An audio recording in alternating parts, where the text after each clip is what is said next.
What's up, YouTube? It's the Action Figure Grader coming back to you with another video, and I thought today I would talk to you about a few more bootlegs. I've sent a batch off to Collector Archive Services for grading, but a few others arrived, and I found them by non-traditional sources. And by non-traditional sources, I of course mean not on eBay, where everything is overpriced for the most part. I don't want to disparage eBay too much because there are deals to be found. I think I mentioned in a different video, I found a collection of 12 near mint bootlegs. I believe they were all third generation, so early 1990s Polish bootlegs, and the seller wanted about $10 a piece for them. And you had to buy them all in one big bunch. So I snapped them up very quickly, and she had 3 batches of 12. I almost bought all 3 batches, but I decided to just buy one batch. But all 3 batches were gone within less than 5 minutes. So I was kind of glad I got one anyway.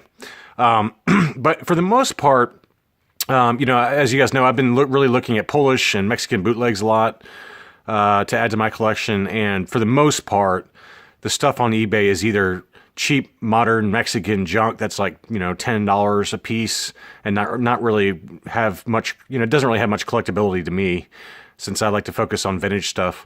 Or they do have a lot of Polish bootlegs on there that range from first generation bootlegs from the early 80s all the way to the third generation ones, which date to like 1990 to 1994.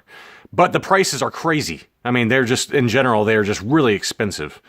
And so, I don't use Facebook a lot, honestly, and I think it's kind of an annoying social media thing, and I don't enjoy it. I think it's kind of a waste of time. But that being said, I was getting so frustrated with the lack of reasonably priced bootlegs that I decided to join a few forums on Facebook, and mainly centered on Star Wars. And this was maybe 2-3 months ago. And I've met a lot of really great people. You would not believe how many awesome people there are out there, just like me, who are completely nerdy and love this stuff and are willing to help and willing to, educate me. And you can find folks across any spectrum, whether it's modern Star Wars, vintage Kenner figures, or in my case, my recent focus has been bootlegs. And there are dedicated bootleg communities. There are people out there that don't even collect the Kenner products. They only collect bootlegs. And they're very knowledgeable on it. I actually met the owner of Collector Archive Services randomly through these forums.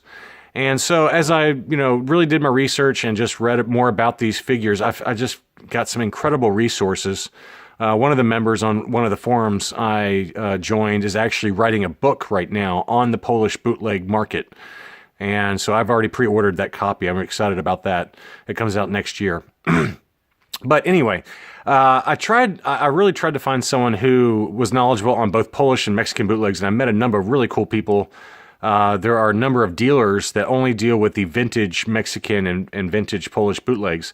And so I've bought a few of them from these guys, and it's a little risky buying stuff on Facebook. So you got to make sure that you're doing your research and you're finding sellers who are legitimate, not trying to rip you off, because to a certain extent, you're trusting them at their word that they're actually going to deliver what is in the ad, what's in the Facebook photos. And so, there are abilities to rate sellers. A good seller will have references. And so, I found a great Mexican bootleg expert. He lives down in Mexico. He is Mexican. And he gave me a couple of references for folks that actually run some of the forums on these bootlegs. So I know that he was a legitimate seller. And so I reached out to him and bought a couple of really nice bootlegs that you see on your left. The first being the Han Solo in Bespin outfit, and the second one being the Luke Skywalker in his Bespin outfit.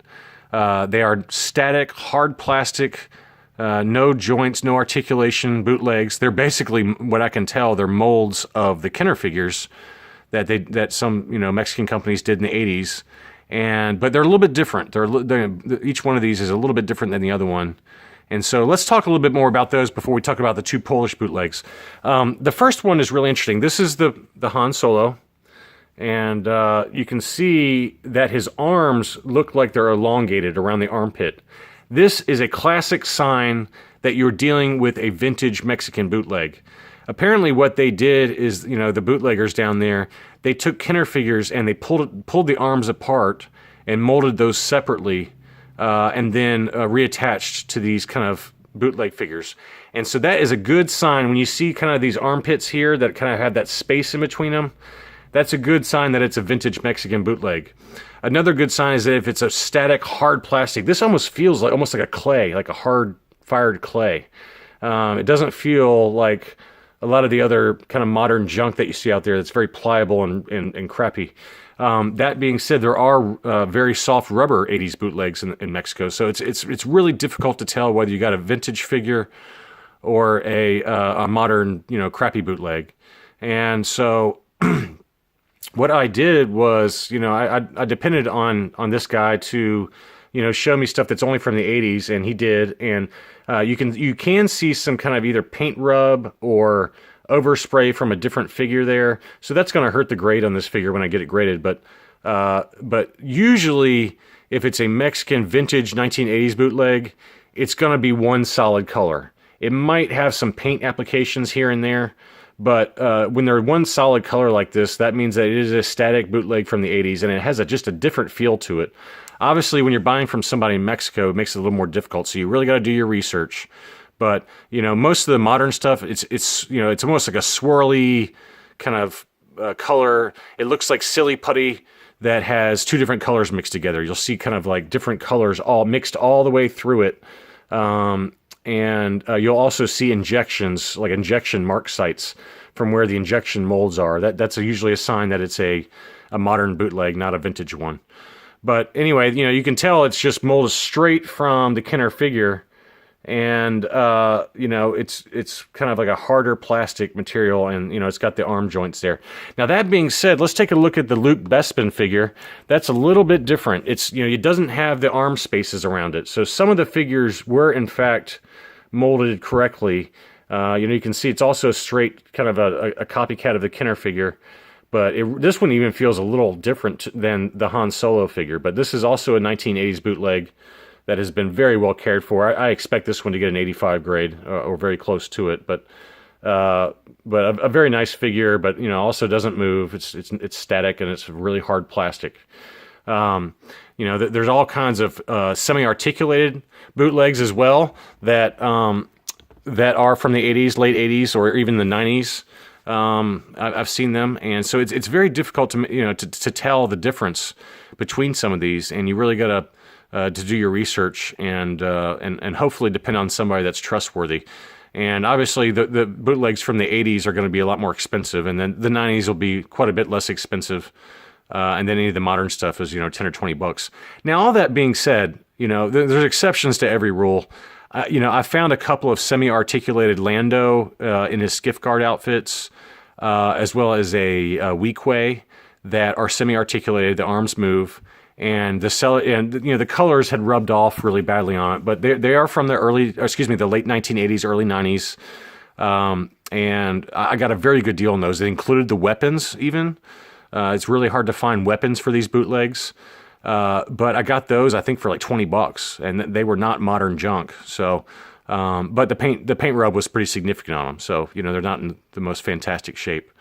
So, keep in mind that there are still deals out there for finding some of these vintage bootlegs, but, most of the semi-articulated stuff, it's going to be fairly inexpensive unless it's something rare. I found a early 90s Bib Fortuna that was very reasonably priced also. So, there are some deals. The ones on the right is an interesting story. And this was another Facebook purchase. It was actually 7 of them altogether. 4 of them had their weapons. As you can see here, and I'll zoom in a second, but 4 of them had their weapons. For these Polish bootlegs, for any of you who have been collecting them, it is very, very difficult to find the original weapons that they came with. Most of them came with G.I. Joe style weapons, since that's what the bootleggers in Poland had at the time. And but even now, if you're trying to find one that has the original weapons, it's very hard to find.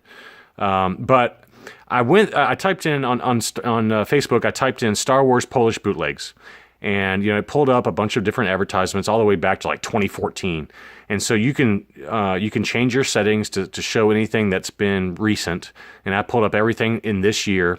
And I found an old ad from, I think, June or July that had 7 Polish bootlegs across all 3 generations, 1, 2, and 3.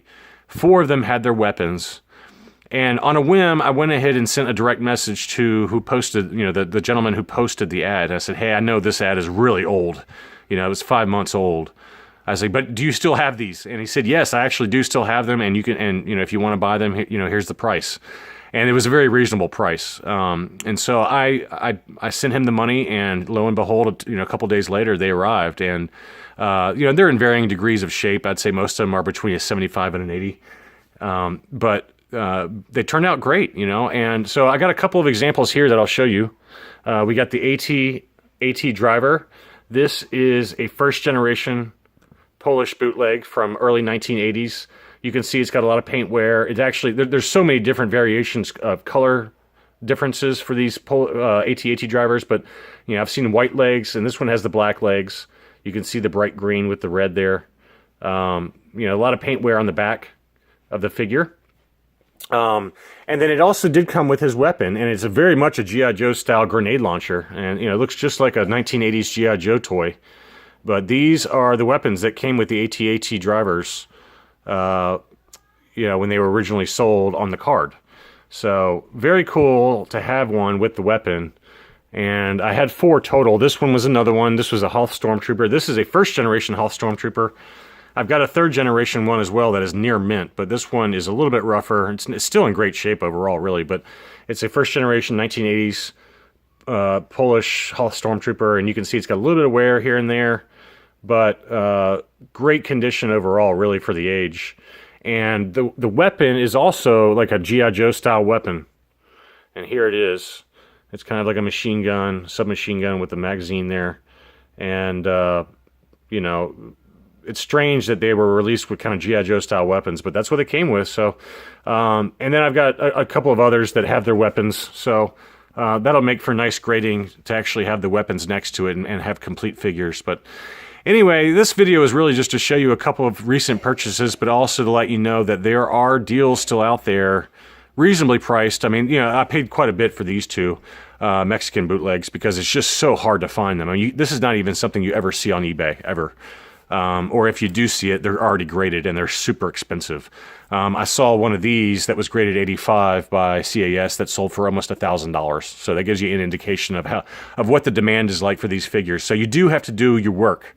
If you want to find the figures, you got to do the work. And for me, I had to go on Facebook, and I found a seller in Mexico, and he gave them to me for what I thought was a very fair price given the age and the rarity of them. And then the Polish bootlegs were just kind of a lucky random, hey, do you still have these? And he said, yep, I sure do. And I got them for a great price. So, but I encourage, for those of you who are looking for kind of rare, even rare Kenner figures, or bootlegs like this, Facebook can be a very good source, but just make sure you do your homework on the seller and make sure it's not a fake ad and they're just trying to take your money by a PayPal transfer. So anyway, thanks for watching, and I'll be back soon.